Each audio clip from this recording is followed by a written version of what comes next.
ماشاء اللہ لا حول ولا قوة الا باللہ العلی العظیم حسبنا اللہ نعم الوکیل نعم المولا ونعم النصیر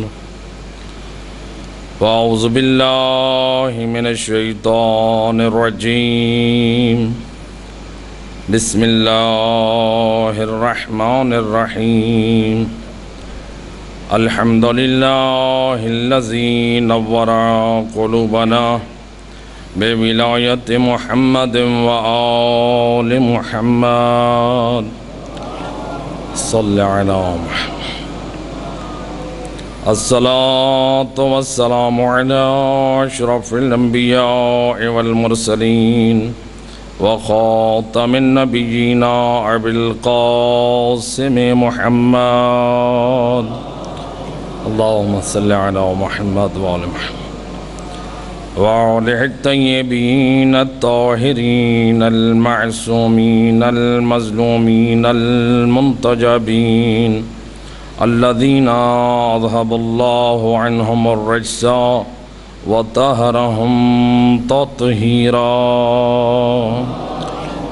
صلی علی محمد ولعنت الدائمۃ علی اعدائہم اجمعین من یوم ظلمہم الی یوم الدین اما بعد فقد قال اللہ تبارک وتعالی فی کتابہ المجید وفرقانہ الحمید وقولہ الحق بسم اللہ الرحمن الرحیم یا ایہا الذین آمنوا قوا انفسکم واہلیکم نارا صلوات پڑھیں محمد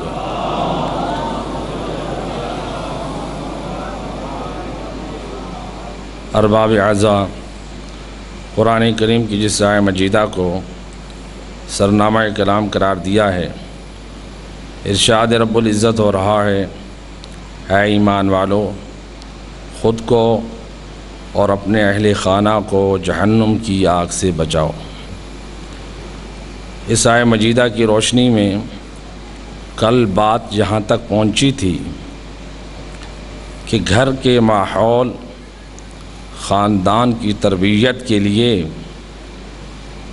ماحول پاکیزہ فراہم کرنا چاہیے، اور تربیت خاندان تربیت معاشرے کے لیے سب سے بڑا کردار خواتین کا کردار ہے۔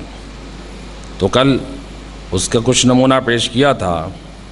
تو اگر ہم دیکھیں تاریخ کربلا میں تو ہمیں دین کی بقا اور سلامتی ایمان کے لیے کربلا میں ایسی خواتین کا کردار نظر آتا ہے کہ جن کے کردار پر حسین ابن علی بھی راضی نظر آتے ہیں۔ اور اس سے پہلے ایک اور روایت کو ذکر کرتا چلوں جو امام زمان علیہ السلام نے جب ظہور فرمانا ہے، مل کے صلوات پڑھیں محمد و اہل بیت ذات۔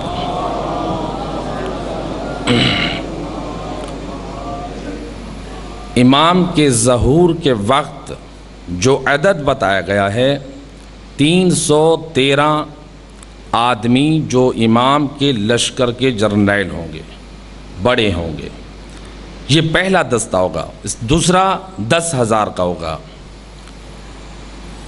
اس 313 میں امام فرماتے ہیں 50 کا جو عدد ہے وہ خواتین ہوں گی، یعنی خواتین کا وہ کردار۔ اب یہ خواتین لشکر امام میں کرنا کیا ہے؟ امام نے اس لشکر کو جنگ نہیں لڑوانی ہے فقط، بلکہ امام کے اس قیام کا مقصد امت محمد کی اصلاح ہے، جس اصلاح کے لیے امام کو باکردار، باحیا، پاکیزہ خواتین کی بھی ضرورت ہے۔ تو امام کے لشکر میں 50 کا عدد جو ہے وہ خواتین کا ہوگا، جو امام کی ناصرہ ہوں گی۔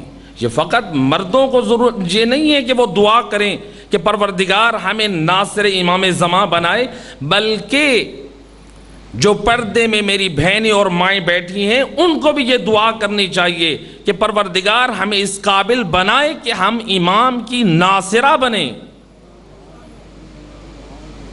اور امام جعفر صادق علیہ السلام، اللہم صلی علی محمد وآل محمد، امام فرماتے ہیں میرے فرزند قائم کا اس وقت تک ظہور نہ ہوگا جب تک معاشرے میں دیندار اور دین کی تعلیمات رکھنے والے لوگ میرے فرزند کے لیے ایک مقدمہ فراہم نہ کر دیں۔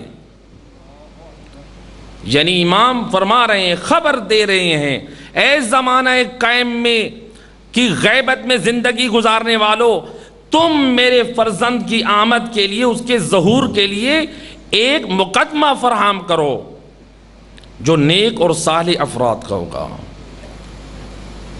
تاکہ امام خدمت دین کے لیے جو ہے وہ قدم بڑھا سکیں، اور اسی میں وہ خواتین ہوں گی۔ کربلا میں بھی خواتین نے اپنے کردار کی جھلک دکھائی ہے اور بتا دیا ہے کہ کس طرح اسلام کو ہم تحفظ دے سکتے ہیں، کس طرح ہم اسلام کی نصرت کر سکتے ہیں۔ حضرت وہب جو پہلے عیسائی مذہب پر تھے، لیکن بنی مقاتل کے مقام پر جب زہرا کے لال سے ملاقات ہوئی تو اب انہوں نے اسلام قبول کیا حسین ابن علی کے ہاتھوں پہ۔ ان کی زوجہ نے، ان کی والدہ نے، یہ وہ جوان ہے جس کی ابھی شادی کو 17 دن بھی نہیں ہوئے، یا 17 دن فقط ہوئے ہیں، روز عاشور تک 17 دن ہوئے ہیں اس وہب کی، لیکن یہ اپنی جان قربان کرنے کے لیے تیار ہے کہ حسین ابن علی نے جو قیام کیا ہے یہ قیام بہت عظیم ہے۔ اپنی دنیاوی خواہشات کو قربان کر رہے ہیں۔ جو دنیاوی خواہشات کو قربان کر کے امام کو مقدم رکھے وہ ہوتا ہے ناصر امام۔ اب جب یوم عاشور اس کی شہادت سے پہلے اس کی زوجہ آقا حسین کی خدمت میں آ کے کہتی ہے، فرزند رسول میری 2 گزارشیں ہیں۔ آپ فرماتے ہیں بیان کر۔ کہتی ہے فرزند رسول میری پہلی خواہش یہ ہے کہ میرے شوہر کی شہادت کے بعد آپ کی اہل حرم علی زادیاں مجھے اپنی نگرانی میں رکھیں گی، اور میری دوسری گزارش یہ ہے کہ آپ وہب سے وعدہ لیجئے یہ میدان قیامت میں مجھے فراموش نہیں کرے گا۔ کس قدر جذبہ تھا اس بی بی کا، کس قدر باکردار تھی یہ بی بی کہ امام فرماتے ہیں میں امام تجھے ضمانت دیتا ہوں۔ اللہم صلی علی محمد۔ نہ وہب تجھے فراموش کرے گا اور نہ میری بہنیں تیری نگرانی سے ہاتھ اٹھائیں گی۔ اب تاریخ کہتی ہے جب وہب گیا، جب دشمن نے وہب کا سر قلم کیا، وہ سر لشکر حسین کی طرف پھینکا تو وہب کی ماں کی طرف جب وہ سر آیا، تاریخ کہتی ہے، علماء نے نقل کیا ہے، وہب کی ماں نے وہ سر اٹھا کے اسی دشمن کے منہ پہ مارا جس نے وہب کو قتل کیا تھا، اور اللہ نے اس میں اتنی طاقت رکھی کہ وہ دشمن وہب ہلاک ہو گیا۔ اور وہب کی ماں نے ایک جملہ کہا جو ہم راہ خدا میں صدقہ دے دیں، قربان کر دیں، وہ واپس نہیں لیتے۔ اللہم صلی علی محمد۔ یہ ہے خواتین کا کردار۔ دیکھیں کس قدر کربلا میں نصرت امام میں خواتین نے اپنا کردار پیش کیا ہے۔ ہم بھی اس معاشرے میں تعلیمات اسلام کو عام کر کے اصلاح امت کے لیے قدم اٹھا کے خواتین اپنا کردار ادا کر سکتی ہیں، اور اس کی بہترین مثال ہمیں کربلا والوں نے دی ہے۔ میری مائیں بہنیں، ایک ان کے لیے بھی پیغام کربلا ہے کہ آئیں اپنے حجاب اور پردے کا خیال رکھیں۔ شیخ مفید کی روایت کے مطابق یہ مصائب کی روایت اکثر مصائب میں پڑھی جاتی ہے، لیکن میں اس روایت میں ایک پیغام دیا کرتا ہوں۔ روایت کہتی ہے کہ جب جناب علی اکبر کی شہادت ہوئی تو امام حسین علی اکبر کے لاش پہ آئے تو اس سے پہلے جناب زینب عالیہ علی اکبر کی لاش پہ آ چکی تھی۔ یہ شیخ مفید کی روایت ہے۔ لیکن اب دیکھیں، ذرا غور کیجئے، آپ مسائل میں سنتے رہتے ہیں لیکن میں نے اس میں سے پیغام دینا ہے۔ امام حسین نے جب دیکھا پیچھے سے سر پہ رداء ہے، نہیں پہچان سکے یہ کون ہے، آواز دی کون، بعد میں پتہ چلا یہ ماں جائی زینب ہے۔ یعنی جناب زینب عالیہ نے بتا دیا کربلا میں میرا علی اکبر جیسا بھتیجا شہید ہو گیا ہے، تو دیکھو میں نے اسلام کا دامن نہیں چھوڑا ہے۔ وقت مصیبت میں بھی اپنے حجاب اور پردے کا خیال کیا ہے، اور اگر کوئی زینب کی کنیز کہلوائے اور وہ حجاب اور پردے کو عام حالات میں چھوڑ دے، ذرا خود اندازہ کیجئے کہ فاطمہ زہرا اس سے راضی ہوں گی؟ کیا زینب عالیہ اس سے راضی رہیں گی؟ اور روایت کا اگلا جملہ ہمارے لیے اس سے بھی زیادہ پیغام رکھتا ہے کہ شیخ مفید کی روایت کے مطابق امام نے اپنی بہن کو خیام میں واپس پلٹایا، لیکن بعض علماء کہتے ہیں بی بی کا خیمے میں پلٹنا کس حالت میں تھا؟ کہتے ہیں رجعت قہقریجن، بی بی خیام میں گئی ہیں الٹے قدم۔ ایک بی بی کے اس انداز میں ایک بہت بڑا پیغام کربلا ہے، بہت بڑا پیغام کربلا ہے۔ کیا؟ بی بی نے بتایا وقت مصیبت مجھے اپنے بھائی کی مصیبت کا غم بھی ہے اور حکم امام بھی ہے، حکم امام کی مخالفت نہ ہو، خیام کی طرف پلٹی، بھتیجے کی مودت، بھائی کی محبت ہے، اسی لیے اس طرف رخ بھی ہے اور پلٹ رہی ہیں خیام کی طرف۔ یعنی بی بی نے کربلا میں مودت کو اور مودت کے عمل کو، اطاعت کو جمع کر کے بتا دیا کہ کس طرح محبت اور عمل کو جمع کیا جاتا ہے، کہ اگر وقت کا امام تمہیں پلٹائے تو پلٹ جاؤ، یہ نہ کہو کہ مجھے محبت ہے اور محبت میں ہم اسلام کو بالکل چھوڑ دیں۔ کربلا والوں کے پیغام کو سمجھیں۔ جناب زینب عالیہ نے خواتین کو وہ درس دیا ہے۔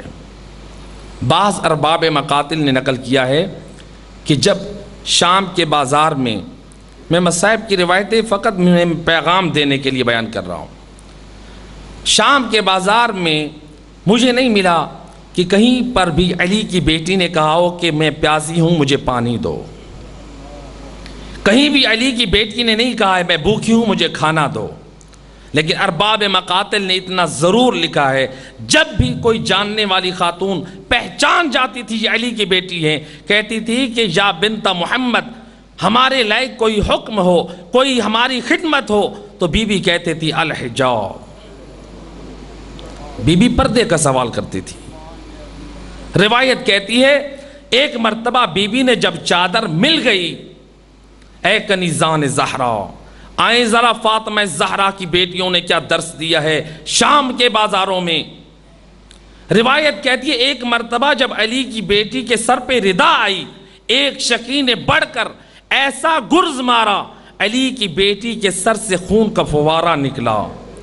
اب بی بی کا سر زخمی ہے، رداء چھن چکی ہے، جب اگلی منزل پہ پہنچی کوئی اور جاننے والا ملا یا کسی اور نے کہا اے بنت محمد، بی بی نے پھر وہی سوال کیا الحجاب۔ یعنی دیکھیں جناب زینب عالیہ اپنی مصیبت کو بھلا رہی ہیں، حجاب کی اہمیت کو بتا رہی ہیں۔ خواتین کا کتنا کردار ہے۔ تو وقت مصیبت میں بھی کربلا کی خواتین نے دین کا دامن نہیں چھوڑا ہے، اور جو دین کا دامن نہ چھوڑے وقت مصیبت وہ حقیقت میں حسین والا ہے۔ ایک مل کے صلوات پڑھے محمد و اہل بیت۔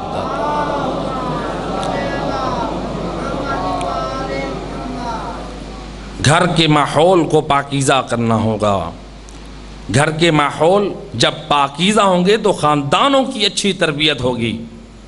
آج ہر مومن پریشان ہے، آج ہر دوسرا انسان پریشان ہے کہ ہمارے گھر میں خیر و برکت نہیں ہے، ہمارے گھر میں پریشانیاں ہیں، ہمارے گھر میں مصیبتیں ہیں، ہمارے گھر میں بیماریاں ہیں، ہمارے گھر میں جھگڑے ہیں، کیا اس کا حل ہونا چاہیے؟ یہ پریشانیاں اور مصیبتیں لے کر لوگ ائمہ خدا کے دروازے پر آتے تھے کہ فرزند رسول آپ اس کا حل بتائیے۔ روایت کہتی ہے امام جعفر صادق علیہ السلام کا، اللہم صلی علی محمد، امام بیٹھے ہوئے ہیں اپنے گھر میں اور امام کے ساتھ چند اصحاب بھی موجود ہیں۔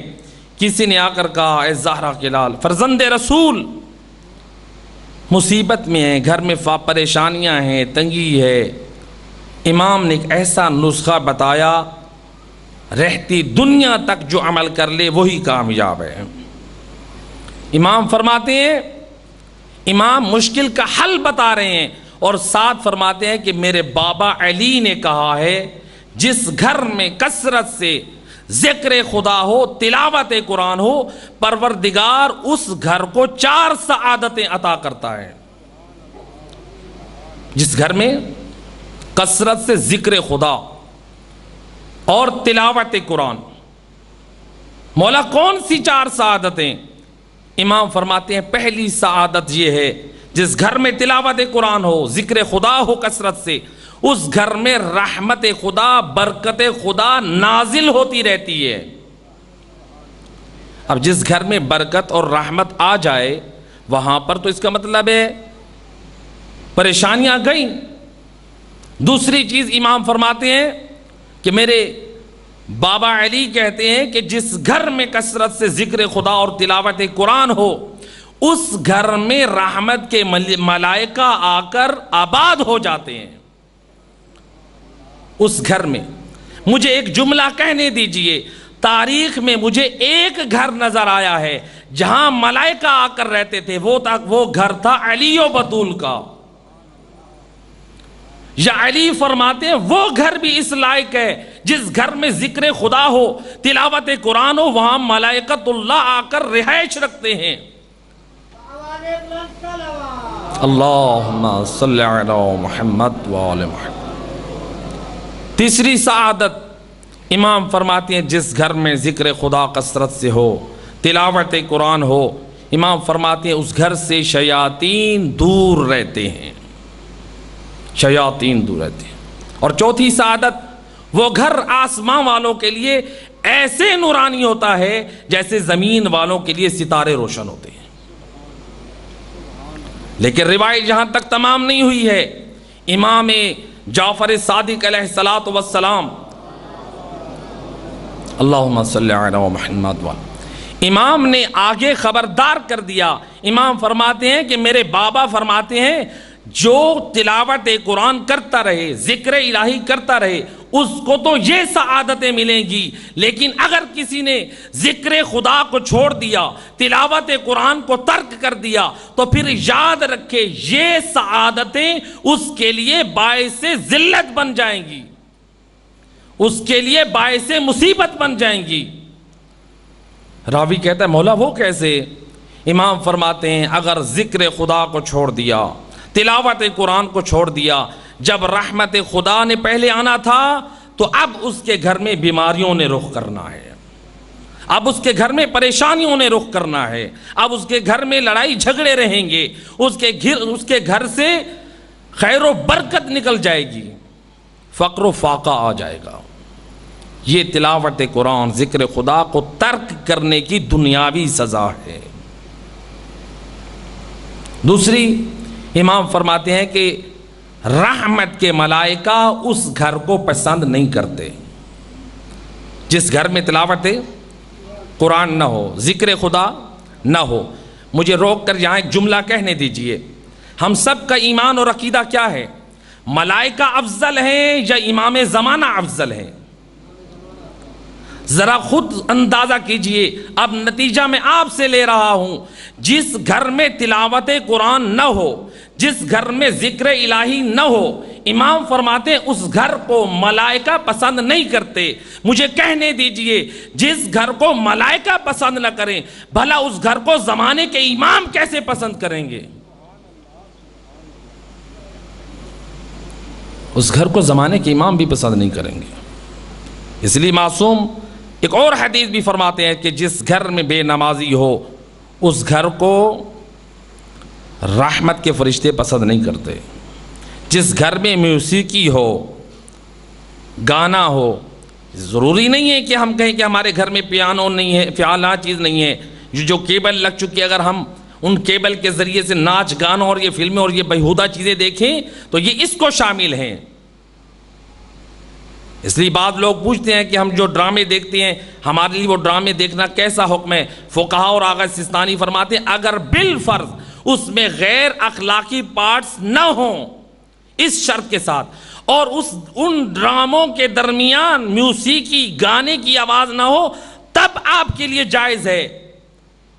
لیکن آج کون سے ایسے سیریل ہیں جو انسان کے ایمان کی حفاظت کریں؟ ایک صلوات پڑھ دے محمد و اہل بیت۔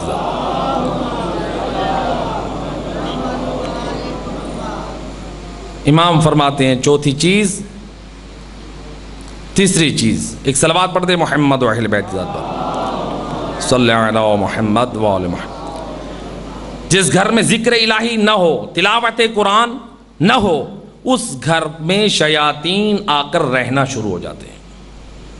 اگر قرآن کی تلاوت اور ذکر خدا ہو تو ملائکہ رہتے ہیں، شیاطین نہیں آتے۔ لیکن اگر قرآن کو چھوڑ دیا جائے، اگر ذکر خدا کو چھوڑ دیا جائے تو پھر کیا ہوتا ہے؟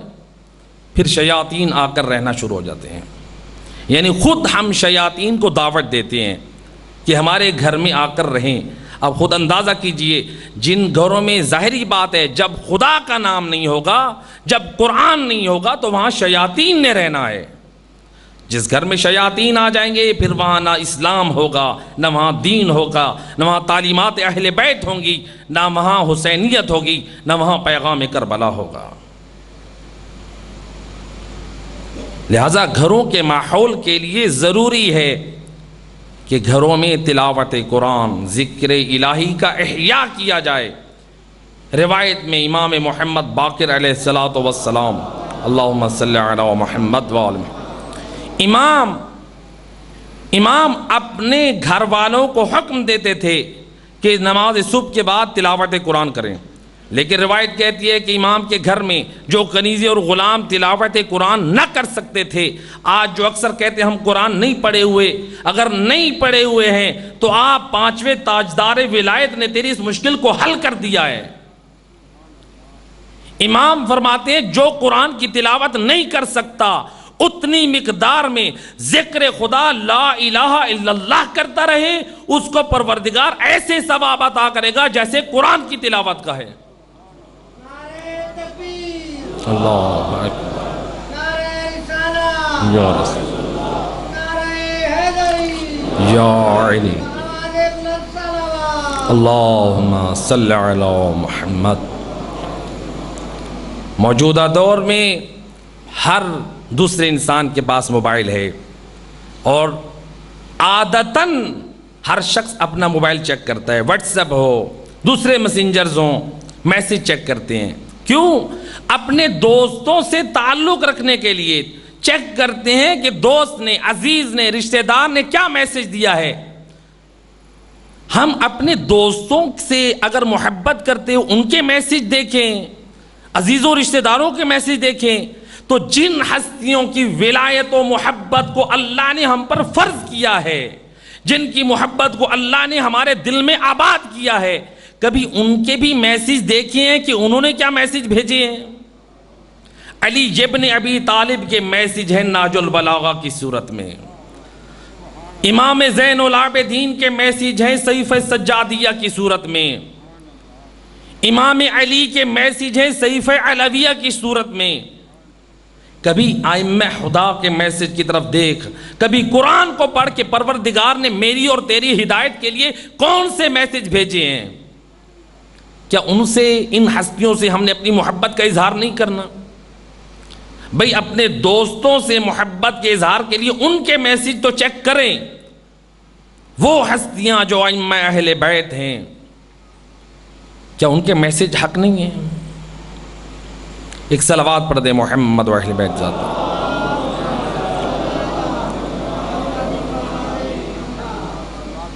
دیکھیں، ہم اگر کوئی شخص ہم میں سے مریض ہو اور ڈاکٹر کے پاس چلا جائے، وہاں سے ڈاکٹر صاحب کو بتائیں کہ ڈاکٹر صاحب مجھے یہ مرض ہے، وہ ہمارے لیے نسخہ لکھ دے. ہم وہ نسخہ لے کر آ گئے اور ہم نے آ کے گھر میں رکھ دیا. ہماری بیماری بڑھ رہی ہے، ہم نے نسخے کے مطابق دوائی نہیں لی، علاج شروع نہیں کیا، نسخہ رکھ دیا. عزیز و اقارب رشتہ دار سب آ رہے ہیں. بھئی کیا ہوا؟ بیمار ڈاکٹر کے پاس گئے تھے؟ جی گیا تھا. دوائی نہیں، وہ تو نہیں لی ہے. تو اس کا مطلب یہ ہے کہ نسخہ لے کے رکھ لینا فقط نجات کی ضمانت نہیں ہے. میرے دوستو، اللہ نے یہ کتاب ہماری ہدایت کے لیے بھیجی ہے. یہ وہ نسخہ ہے جس میں ہمارے روحانی امراض کے علاج موجود ہیں. اگر ہم نے اس کو اس دوائی کے نسخے کی طرح رکھ دیا تو اس میں کوئی نقص نہ آئے گا، بلکہ ہماری گمراہی میں، ہمارے فسق و فجور میں اضافہ ہوتا چلا جائے گا. جس طرح ایک مریض انسان اگر علاج اس نسخے کو چھوڑ دے تو قصور اس کا ہے جو اس نسخے کے مطابق علاج نہیں کر رہا. قصور ہمارا ہے، قرآن کا نہیں ہے. قرآن تو بابرکت ہے. ایک مل کے صلوات پڑھے محمد و اہل بیت ذات.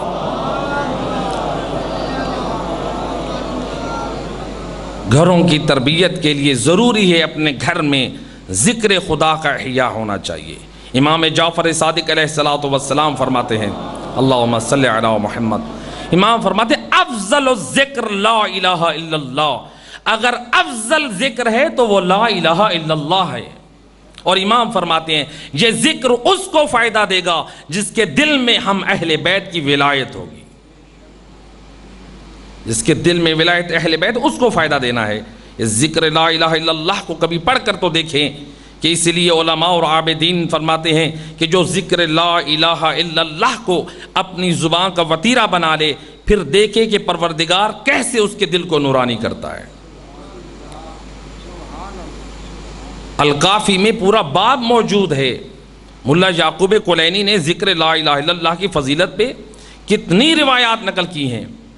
تو لہٰذا اپنے گھروں کو ماحول بنانے کے لیے اپنی اولاد میں، اپنے جوانوں میں ماحول ایسا فراہم کریں، ذکر لا الہ الا اللہ ہو، صلوات کی تعلیم دیں، قرآن کا ذکر ہو. اگر یہ چیزیں ہوں گی، دیکھیے ذرا کربلا والوں میں بھی ہمیں بعض ایسے نظر آتے ہیں کہ حضرت امام حسین ابن علی جب حضرت حبیب ابن مظاہر کے لاشے پہ پہنچے تو امام کا وہ جملہ آج بھی مورخین نقل کرتے ہیں، موجود ہے. تمام ارباب مقاتل نے یہ جملہ نقل کیا ہے. امام حسین ابن علی حضرت حبیب ابن مظاہر کے لاشے پہ رو بھی رہے ہیں اور یہ کہہ رہے ہیں للہ درک یا حبیب، خدا تجھے جزائے خیر دے حبیب. کنت فاضلا تختم القرآن فی لیلۃ واحدہ. اے حبیب ابن مظاہر، تو وہ فاضل ہے جو ایک رات میں تلاوت قرآن کرنے والا ہے. تلاوت قرآن یعنی ختم قرآن کرنے والا ہے، ایک رات میں ختم قرآن کرنے والا ہے. اور بعض علماء کہتے ہیں وہ ختم قرآن جو حضرت حبیب ابن مظاہر ایک رات میں کرتے تھے وہ حالت سجدہ میں کرتے تھے. اور یہ حبیب ابن مظاہر نے یہ سیرت کہاں سے لی ہے؟ یہ ائمہ اہل بیت سے لیے، امام علی سے لیے، رسول اللہ سے لیے. اس لیے بعض علماء نے نقل کیا ہے کہ یہ حبیب ابن مظاہر صحابی رسول تھے، لیکن شہید ثالث کہتے ہیں وہ تابعین میں سے تھے، امام علی کے صحابہ میں سے تھے. تو بہرحال یعنی اہل بیت سے متمسک تھے حبیب ابن مظاہر. حبیب ابن مظاہر نے یہ اہل بیت سے سیکھا ہے. کیسے؟ روایت کہتی ہے، آیت اللہ انصاریان شرح دعائے کمیل میں نقل کرتے ہیں کہ علی ابن ابی طالب کی خصوصیات میں سے یہ تھا کہ علی جب بھی دعائے کمیل کی تلاوت کرتے تھے ایک حالت سجدہ میں کرتے تھے۔ علی کی سیرت کی طرف دیکھیں ذرا، وہ علی ایک سجدے میں دعائے کمیل کی تلاوت کرنا، اور علی کا تلاوت کرنا وہ ہماری طرح نہ ہوتا تھا۔ علی جب تلاوت کرتے تھے، مناجات کرتے تھے تو غش کھا جاتے تھے۔ جب کسی نے جا کے ایک مرتبہ جناب فاطمہ زہرا کے دروازے پہ دق الباب کیا، یا سیدہ علی اس دنیا میں نہ رہے، کیسے پتا چلا؟ کہا فلاں جگہ پر میں نے دیکھا ہے وہ مناجات کر رہے تھے، یا وہ گرے ہیں، میں نے دیکھا ان کی سانسیں رک چکی ہیں۔ کہا ہے فلاں تو نے آج علی کو پہلی مرتبہ دیکھا ہے۔ علی تو جب بھی اپنے رب کی بارگاہ میں مناجات کرتے ہیں، ہر وقت علی کی یہی حالت ہوتی ہے۔ حبیب ابن مظاہر سجدے میں ختم قرآن کرنے والے، انہوں نے بھی یہ سیرت علی ابن ابی طالب سے لی ہے۔ کون حبیب ابن مظاہر؟ تربیت کا بڑا اثر ہوتا ہے، خاندانوں کی تربیت کے لیے، اولاد کی تربیت کے لیے انسان کو خود با کمال ہونا چاہیے۔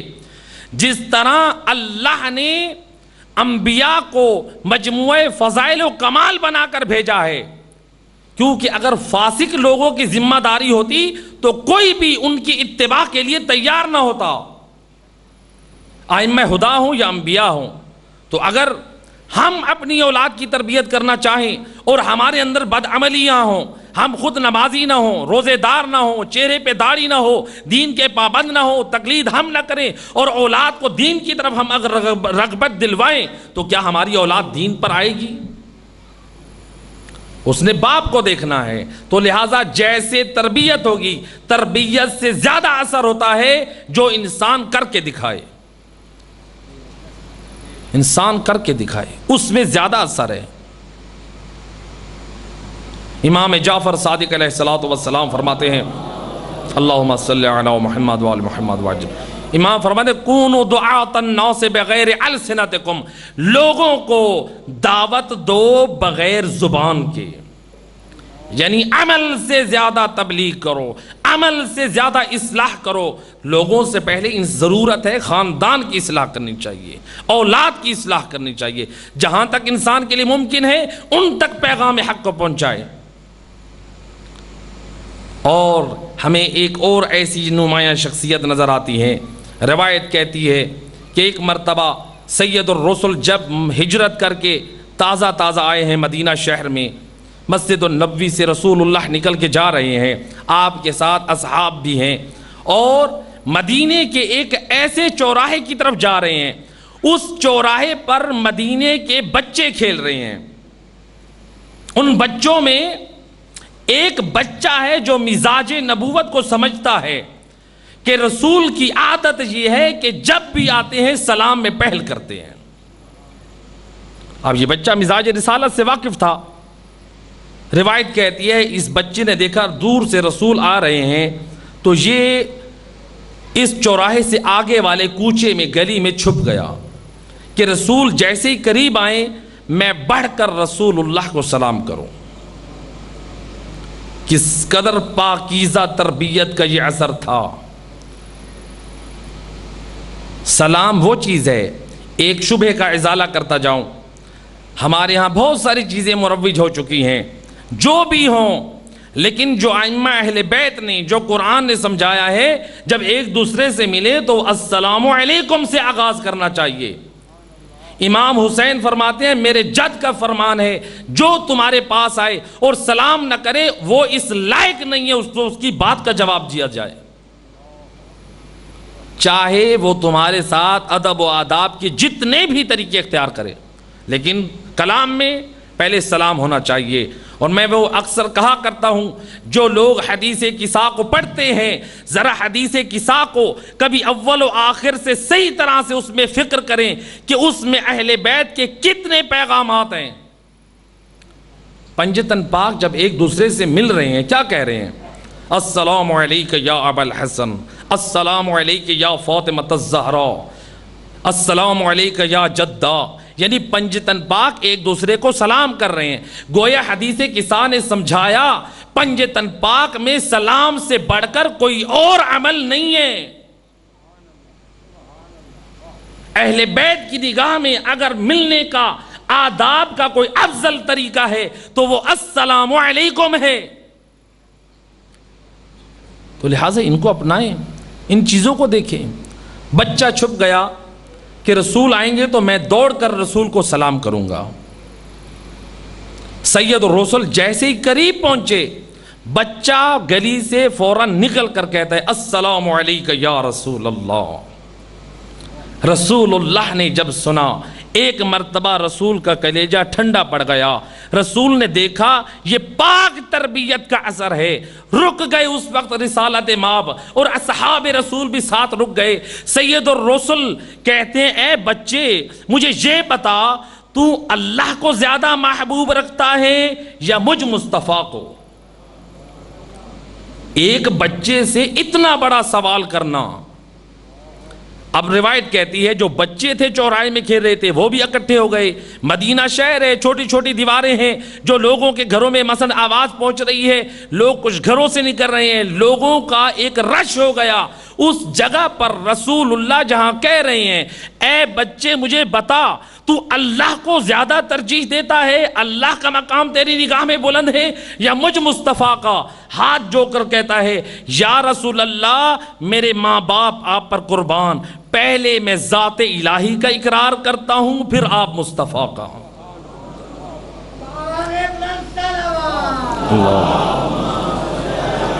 محمد پہلے اقرار توحید ہے پھر اقرار نبوت ہے۔ جب سید الرسل نے دیکھا تو بڑا پیارا عقیدہ ہے اس کا۔ کہتے ہیں بچے اچھا مجھے یہ بتا، تم مجھ نبی کو زیادہ عزیز رکھتا ہے یا اپنے والدین کو؟ کہتے یا رسول اللہ ماں باپ کا احترام اپنے مقام پر، لیکن پہلے آپ کی ذات ہے، میرے ماں باپ آپ پر قربان جائیں، پہلے ذات رسالت ہے پھر آپ کے بعد والدین کا احترام ہے۔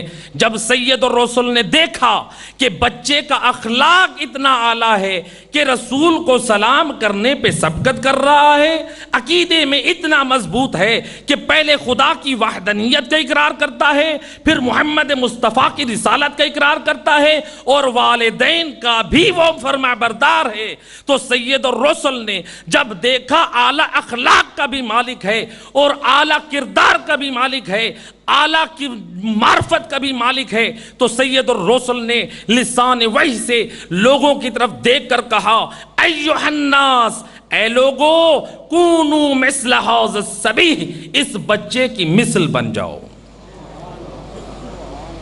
یا رسول اللہ یہ بچہ، اور آپ بزرگوں کو کہہ رہے ہیں اس کی مانند بن جاؤ، تو سید الرسل کی طرف سے جواب ملے گا میری نگاہ نبوت میں بڑا اور چھوٹا ہونا نہیں ہے، بلکہ با کردار ہونا ہے اور با عقیدہ ہونا ہے۔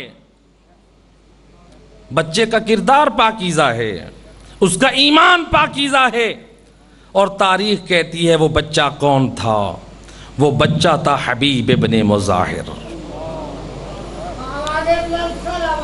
اللہم صلی علی محمد وآل محمد۔ یہ حبیب ابن مظاہر کی ماں باپ کی تربیت کا اثر تھا کہ جو معرفت خدا بھی رکھتا ہے، معرفت نبی بھی رکھتا ہے، والدین کا بھی احترام کرتا ہے، اور خدمت رسول میں بڑھ کے سلام کرنے والا ہے۔ جب اتنے پاکیزہ کردار کی اولاد ہو تو ایسی اولاد نصرت حسین کے لیے قربانی کا جذبہ رکھتی ہیں، تو اپنے خاندانوں کی تربیت ایسی کریں، ایسی تربیت کریں کہ جو امام زمانہ کی نصرت کے قابل بن سکیں۔ ایک اور نمونہ بھی دیا ہے ہمیں امام علی نے۔ کل حضرت علی اکبر کا نمونہ پیش کیا تھا کہ حسین کی تربیت ہمارے سامنے علی اکبر کی شکل میں نظر آئی، تو اگر علی کی تربیت کو دیکھیں عباس علمدار کی شکل میں نظر آتی ہے۔ کون عباس؟ باپ کی زبانی توحید کا پیغام اتنا سنا، اتنا سنا، اتنا سنا۔ جناب زینب عالیہ سے روایت ہے، کہتی ہیں ایک دن ہم گھر میں بیٹھے تھے کہ عباس بابا کی دائیں طرف ہیں، میں بابا کی بائیں طرف ہوں، اور بابا عباس علمدار کو گنتی کی تعلیم دے رہے ہیں، کہہ رہے ہیں یا عباس یا بنی قل واحد، اے میرے لال کہو ایک۔ حضرت عباس کہتے ہیں واحد، ایک۔ امام کہتے ہیں قل اثنین، میرے لال کہو دو۔ اللہ اکبر، امام المواحدین کا بیٹا، امام کی زبانی توحید کو سننے والا حضرت عباس علمدار اس قدر عاشق توحید تھے، فرماتے ہیں یا ابتا استحی بلسان الذی قلت واحد اقول اثنین، بابا عباس کو شرم آتی ہے جس زبان سے اللہ کی وحدانیت کا اقرار کیا ہے اس سے میں دو کہوں۔ یہ عباس کا بچپنا ہے، اس قدر توحید کی معرفت رکھنے والا، اس قدر اللہ کی وحدانیت کا اقرار کرنے والا۔ یہ اثر تھا علی ابن ابی طالب کی توحید بیان کرنے کا۔ امام کی بابا کی زبانی اتنی تو کثرت سے توحید کا ذکر سنا کہ امام گنتی کی تعلیم دے رہے ہیں تو عباس توحید خدا کو یاد رکھ رہے ہیں۔ اگر ماں باپ اپنی اولاد کی خاندانوں کی صحیح تربیت کریں تو پھر وہ بھی ناصر امام زماں پیدا ہو سکتے ہیں۔ حسین کا وہ ناصر جس کی تربیت علی ابن ابی طالب نے کی، کون؟ حضرت عباس۔ علامہ علی نقی نکن مرحوم کے حوالے سے ایک روایت ہے، مجھے ارباب مقاتل کی کتابوں میں روایت نہیں ملی، لیکن بزرگ سید کے حوالے سے یہ روایت اکثر علماء نقل کرتے ہیں کہ جب دیکھا عباس علمدار نے لاشوں پہ لاشیں گر چکے ہیں، آ کر کہتے ہیں یا اخی حلی من رخصہ، بھیا حسین کیا مجھے بھی مرنے کی اجازت ہے؟ علامہ علی نقی نکن کہتے ہیں حسین نے کہا عباس بھیا تو زینب کے پردوں کا محافظ ہے، جا زینب عالیہ کے خیمے میں اس سے اجازت لے۔ کہتے ہیں عباس علمدار علی کی بیٹی کے خیمے میں آئے، جناب زینب عالیہ اپنے خیمے میں بیٹھی ہیں، کہا بھیا عباس خیر سے آئے؟ کہا بہن زینب میں وقت کے امام کی خدمت میں اجازت کے لیے گیا، مجھے امام نے تمہارے پاس اجازت کے لیے بھیجا ہے، اجازت ہے کہ میں میدان جنگ میں جہاد کروں نواسے رسول کی نصرت کے لیے؟ علی کی بیٹی کہتی ہیں بھیا عباس ذرا ایک لمحہ بیٹھو تو صحیح۔ عباس بہن کے سامنے بیٹھے۔ جناب زینب کہتی ہیں بھیا عباس ایک مرتبہ جب کوفہ شہر تھا، بابا علی گھر میں آئے، میں کمرے میں تھی، مجھے بابا نے آواز دی زینب بیٹا ذرا باہر آنا۔ بابا صحن خانہ میں بیٹھ کے زمین میں ریت میں اپنی انگلی بھی پھیر رہے ہیں اور مجھے کہہ رہے ہیں زینب جس شہر میں آج تو شہزادی ہے کل اسی شہر میں تو نے قیدی بن کر آنا۔ میں نے کہا بابا کیا مطلب؟ کہا بیٹا جب وقت آئے گا تو تجھے سب معلوم ہو جائے گا۔ کہا عباس بھیا مجھے اس وقت تو کچھ سمجھ نہ آئی، لیکن اب مجھے یقین ہو گیا ہے جب تو مرنے کی اجازت لے رہا ہے تو زینب یہاں سے قیدی بن کر جائے گی۔ اجرکم علی اللہ زادارو۔ عباس علمدار ارباب مقاتل نقل کرتے ہیں آئے دوبارہ آقا حسین کی خدمت میں، امام سے اجازت طلب کی۔ امام کہتے ہیں اے عباس آل محمد کے یہ چھوٹے چھوٹے بچے پیاسے ہیں، ان کے لیے کچھ پانی کا اہتمام کر سکو۔ روایت کہتی ہے حضرت عباس علمدار اس خیمے میں آئے جس خیمے میں مشکیزیں پڑے تھے۔ حضرت عباس نے دیکھا مشکیزیں خالی ہیں، آل محمد کے چھوٹے بچے، کوئی کسی نے مشکیزے کو اپنے منہ پہ رکھا ہے، کسی نے اپنے سینے پہ رکھا ہے، ہر مشکیزہ خالی ہے۔ آل محمد کے چھوٹے چھوٹے بچوں کی زبان پر العطش العطش کی آواز۔ عباس کی غیرت کیسے برداشت کرے؟ اجرکم اللہ زادہ۔ بس آخری جملہ، وقت تمام ہوا ہے۔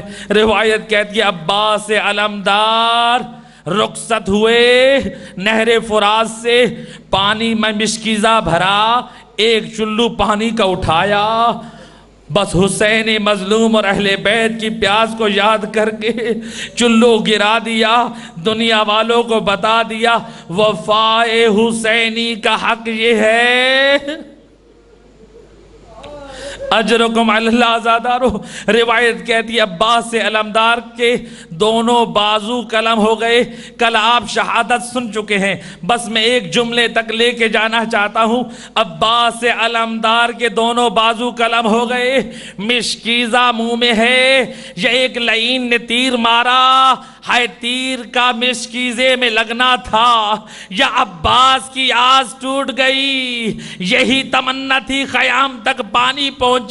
روایت کہتی عباس نے آواز دی السلام علیکہ یا ابا عبداللہ، اے حسین آقا عباس کا آخری سلام ہو۔ روایت کہتی ہے آیت اللہ اشتہاردی نقل کرتے ہیں جب میرے آقا حسین عباس کے سرانے آئے تو ایک مرتبہ عباس کے سر سے خاک کو صاف کیا، اپنی ردا کے دامن سے عباس کی آنکھوں سے خون کو صاف کیا۔ جب خون کو صاف کیا عباس نے امامت کے چہرے کی زیارت کی تو عباس نے رونا شروع کیا۔ میرے آقا مظلوم فرماتے عباس رو کیوں رہے ہو؟ آیت اللہ اشتہاردی نقل کرتے ہیں یا عباس علمدار کہتے ہیں مولا آپ نے میرا خاک سے سر اٹھایا، آپ نے میرا سر اپنی گود میں رکھا، میں اس وقت کو یاد کر کے رو رہا ہوں جب زہرا کے لال کا سر خاک پر ہوگا، ارے کوئی صاف کرنے والا نہ ہوگا۔